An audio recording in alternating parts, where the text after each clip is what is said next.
বিশ্বের ঈশ্বরী তুমি, করিতেছ বিশ্বকে পালন। বিশ্বের রূপা তুমি মাগো, করিয়াছ বিশ্বকে ধারণ।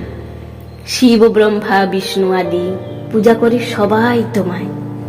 বিশ্বের আশ্রয় সেই, ভক্তি ভরে যে নমেও পায়।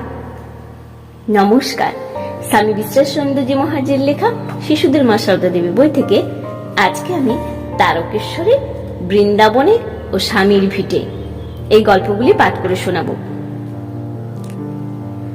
ঠাকুরের অসুখ কমছে না, বেড়েই চলেছে। মা খুব চিন্তিত হয়ে একবার তারকেশ্বরে হত্যা দিতে গেলেন, কিন্তু কিছুই হলো না। মা সবই জানতেন, তবু মানুষ হয়ে এসেছেন, মানুষের মতো সবই নিখুঁত ভাবে অভিনয় করতে হবে। তো ফিরে আসার পর ঠাকুর রহস্য করে বলেছিলেন, কি গো, কিছু হলো? কিছুই না।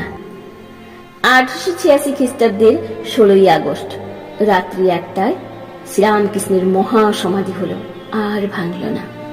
পরদিন দুপুরে ডাক্তার দেখে বলে দিলেন দেহত্যাগ করেছেন।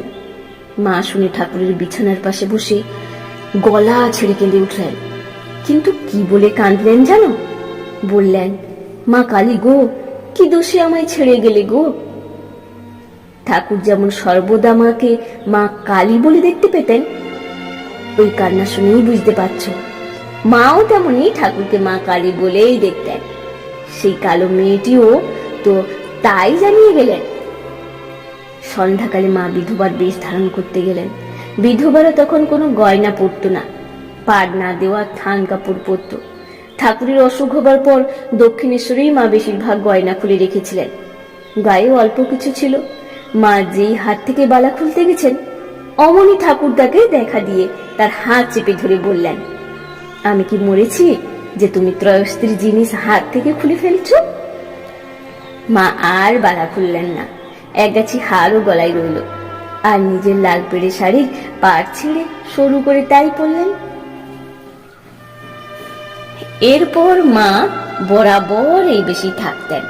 নিজের চোখে দেখলেন ঠাকুর রয়েছেন, কাজেই নিজেকে আর বিধবা ভাবেন কি করে?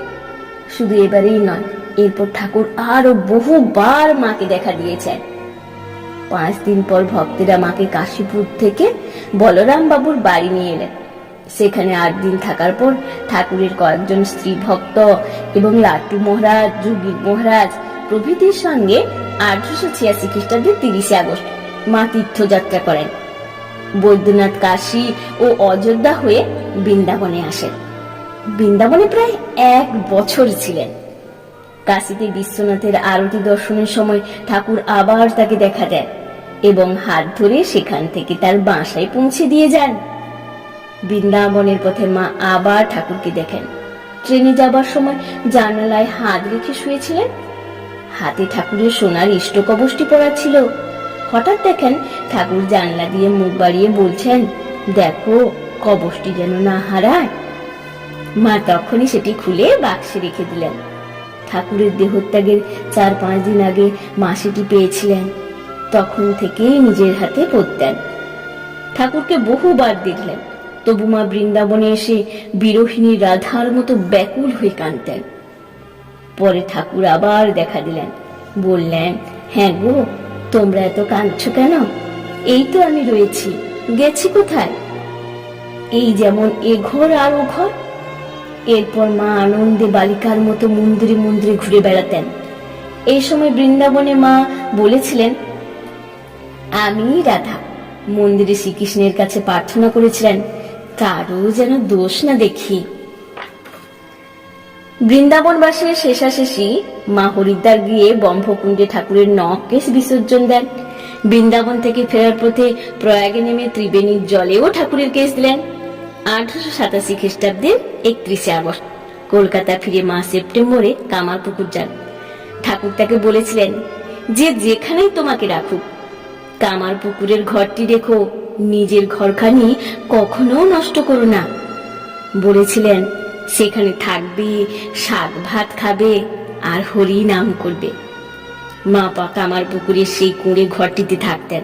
উঠোনে খানিকটা জমি নিজের হাতে কুপিয়ে শাক বুনতেন, সেই শাক আর ভাত খেতেন। সব দিন নুনও জুটত না। শত ছিন্ন কাপড় গাঁট দিয়ে পরতেন।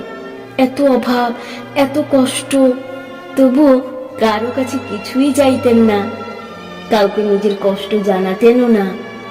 ঠাকুর তাকে বলে গিয়েছিলেন, দেখো, কারো কাছে একটি পয়সার জন্য জিদ হাত করো না, যদি করো তাহলে তার কাছে মাথাটি কেনা হয়ে থাকবে।